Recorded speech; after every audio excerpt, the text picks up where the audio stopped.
आज की बड़ी खबर पर लगातार बने हुए हैं। प्रधानमंत्री नरेंद्र मोदी आज देश को शाम 6 बजे संबोधित करने जा रहे हैं।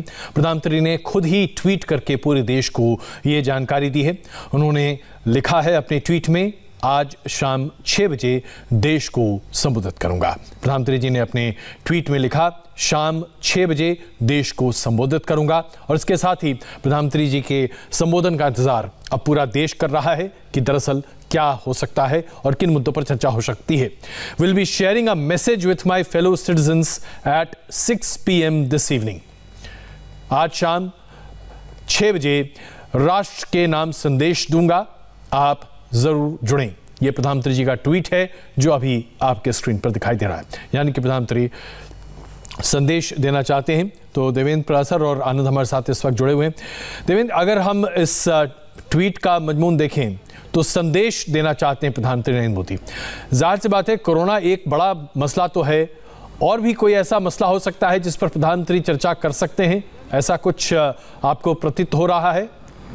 निश्चित तौर पे नहीं, सिर्फ और सिर्फ अभी जो फिलहाल हलचलों की अगर बात कर लें पिछले 3-4 दिनों की पीएमओ में या फिर सरकार में या फिर स्वास्थ्य मंत्रालय के बदले स्वास्थ्य मंत्री डॉक्टर हर्षवर्धन ने एम्स के तमाम अधिकारियों के साथ बैठक की थी इसी मसले को लेकर, जो कि हम लोग बातचीत कर रहे थे। ऐसे में जो सारे संकेत दिख रहे हैं वो संकेत इसी तरफ दिख रहे हैं। हालांकि जैसे कि मैंने पहले आपको बताया कि आधिकारिक तौर पर पीएमओ कुछ भी शेयर नहीं कर रहा है, लेकिन 22 तारीख को पीएम दुर्गा पूजा के एक पंडाल को संबोधित करने वाले हैं। 23 तारीख से पीएम की बिहार में रैली शुरू हो रही है। उस रैली में आप सोचिए कि सारे सब जगहों पर यह बताया गया है कि 10,000 से ज़्यादा की भीड़ नहीं आनी चाहिए। अगर मैदान बहुत बड़ा है तब भी, जैसे मोतिहारी का जो गांधी मैदान है वहाँ पे पीएम की एक रैली होनी है, बहुत बड़ा मैदान है, वो बिहार के बहुत बड़े मैदानों में उसकी गिनती होती है, बावजूद इसके वहाँ पे संख्या सिर्फ 10,000 ही रखा गया है। तो इन सारे माहौल में निश्चित तौर पर यह अंदाज़ा लगाया जा सकता है कि प्रधानमंत्री नरेंद्र मोदी ये संबोधन देंगे कि कैसे कोरोना के दौर में बिहार में पहली बार चुनाव भी हो रहा है, उस चुनाव में जो रैलियाँ हो रही है उस रैली में अगर आपको आना हो, या फिर दूसरे राज्यों में फेस्टिवल हो रहे हैं उस फेस्टिवल में कैसे बचाव है।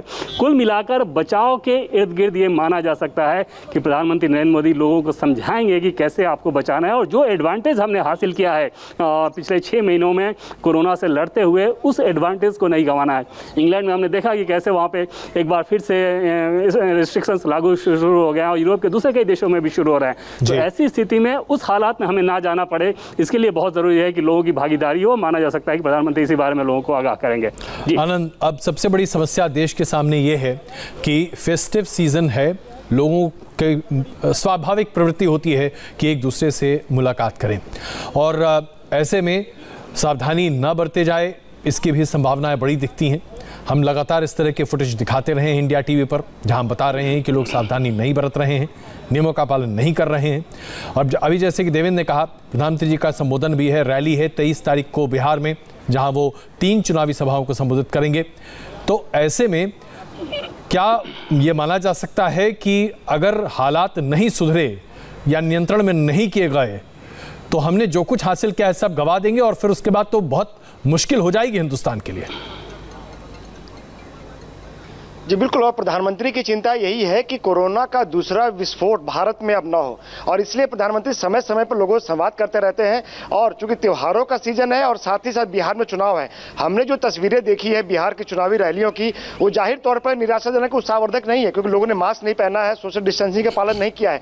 तो आज प्रधानमंत्री जब जनता को संबोधित करेंगे तो जाहिर तौर पर वो अपील करेंगे लोगों से कि हमको एक रोल मॉडल बनना है। बिहार में चुनाव भी हमको कराने हैं, लेकिन एक रोल मॉडल की तरह से कि कोरोना के टाइम पे देश दुनिया के सबसे बड़े लोकतंत्र में चुनाव हुए और कोरोना का दूसरा विस्फोट नहीं हुआ है। हमने देश में तमाम, जो पूरे देश भर में हमने त्यौहार मनाए, नवरात्रि मनाई, दिवाली मनाई, लेकिन ये कोरोना को बढ़ाने में इसने मदद नहीं की, बल्कि कोरोना को घटाने में मदद की। तो प्रधानमंत्री आज लोगों से यही अपील करेंगे, जो जानकारी मिल रही है, जिसका अनुमान लगाया जा रहा है कि कोरोना का दूसरा विस्फोट नहीं होने देना है। हमको पूरी दुनिया के लिए एक रोल मॉडल के तौर पर न सिर्फ बिहार में चुनाव कराने हैं, बल्कि नवरात्रि, दिवाली समेत जो तमाम आने वाले दिनों में त्यौहार है उनको मनाना भी है। 2 गज की दूरी का पालन करना है, मास्क लगाना है और सोशल डिस्टेंसिंग के साथ साथ हैंड वॉशिंग समेत जो कोविड के तमाम जो प्रोटोकॉल है उसका पालन करना है। निर्णय हमने देखा जब प्रधानमंत्री नरेंद्र मोदी ने पहली बार कोरोना के संबंध में देश को संबोधित किया था, उन्होंने कहा था कि जितने भी वो कर्मचारी हैं जो स्वास्थ्य के क्षेत्र से जुड़े हैं, उनके उत्साहवर्धन के लिए आवश्यक है कि आप अपने घर से बाहर निकलें और उनके काम की सराहना करें। हर किसी ने बालकनी पर निकलकर ऐसा किया भी। प्रधानमंत्री की अपील का एक जबरदस्त असर होता है। आपको लगता है कि आज प्रधानमंत्री एक बार फिर शायद मैं कह रहा हूं इस तरह की अपील करेंगे तो लोग उनकी बातों को सहृदय लेकर आगे बढ़ेंगे? सावधानी बरतेंगे? देखिए, प्रधानमंत्री ने अब तक जितनी बार भी संबोधित किया है देश की जनता को, लोगों ने उन्हें भरपूर समर्थन दिया है और उसी का परिणाम हमें देखने को भी मिला है।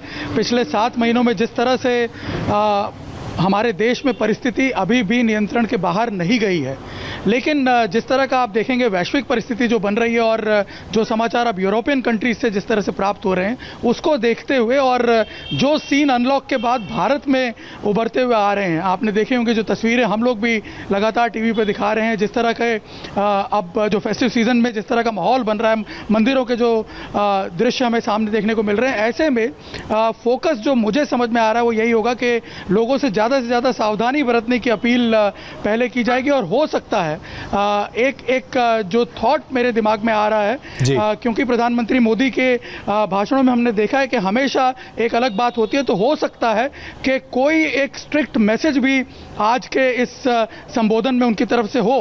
लोगों को कहीं ना कहीं वार्न करने की भी जरूरत है, क्योंकि इस वक्त जिस स्टेज पे हम आके खड़े हुए हैं देश में, यहाँ हम देख रहे हैं कि लोगों ने बहुत ही लाइटली लेना शुरू कर दिया है कोरोना की इस महामारी को, क्योंकि जिस तरह से हम खबरें आ रही है कि देश में रिकवरी रेट बहुत अच्छा है। आप अगर आम आदमी से बात भी करें तो वो यही कह रहा है कि ठीक है, कोई बात नहीं, हम डॉक्टर के पास चले जाएंगे, ठीक हो जाएंगे। वो इन कॉम्प्लिकेशंस की जो गंभीरता है उसे अब शायद समझ नहीं पा रहा है, जैसा कि शुरुआती दिनों में हमने देखा था जब लोगों में एक भय था। जहां हम देख रहे हैं कि प्रोसीजर्स ज़्यादा अच्छी तरह से इंप्लीमेंट हो रहे हैं, प्रोटोकॉल्स ट्रीटमेंट के अच्छी तरह से इंप्लीमेंट हो रहे हैं, वहां लोगों में भय खत्म होता जा रहा है, लेकिन ऐसा नहीं है। तो हो सकता है शायद इस ये जो एक भ्रम है लोगों के मन में, हो सकता है इसको वो एड्रेस करेंगे और उसे एड्रेस करने के साथ साथ चेतावनी के तौर पे कुछ स्ट्रिक्ट मैसेज भी हो सकता है उनके इस संबोधन में। शायद इसका एक मिक्स आज हमें यहाँ देखने को मिलेगा। निर्णय, आपकी इस बात को लेकर अगर थोड़ा सा आगे चलें, आप प्रधानमंत्री जी को बहुत बेहतर तरीके से, बहुत करीब से देखते रहे हैं, आप गुजरात में रहे हैं, ये बताइए कि प्रधानमंत्री जी चेतावनी तो ज़रूर जारी कर सकते हैं, लेकिन क्या यह संभव है कि जैसे कि दिल्ली में है, आप अगर मास्क पहनकर गाड़ी में बैठे नहीं हैं तो आपको फ़ाइन देना पड़ता है। कई जगहों पर, अगर सार्वजनिक जगहों पर आप अगर मास्क पहनकर नहीं हैं तो पुलिस आपका चालान काटती है। क्या इस तरह के एक राष्ट्रव्यापी चेतावनी को भी प्रधानमंत्री सामने रख सकते हैं? क्योंकि कई बार ये कहा जाता है कि बिना डर के मोहब्बत नहीं होती। जी बिल्कुल, एक बात तो तय है और ख़ास तौर पे आपने देखा होगा जो अब तक लोगों का रवैया रहा है, जिन जगहों पे, इनफैक्ट अगर आप कंट्री वाइड भी देखें तो जिन जगहों पे जो रूल्स हैं उनका इम्प्लीमेंटेशन स्ट्रिक्टली किया गया है और जहाँ पे फाइन का प्रपोर्शन ज़्यादा है और उसका जो एग्जीक्यूशन है वो स्ट्रिक्टली किया जा रहा है, वहाँ आपको कहीं ना कहीं उसका असर दिखाई देगा, लोग फॉलो करते हुए नज़र आ रहे हैं। जैसे गुजरात जैसे स्टेट में मैं कहूँ तो अगर अहमदाबाद जैसे सिटीज़ में इलेक्ट्रॉनिक सर्वेलेंस भी हो रहा है, ऐसे में उसका इम्प्लीमेंटेशन होता हुआ नज़र आ रहा है ज़्यादातर।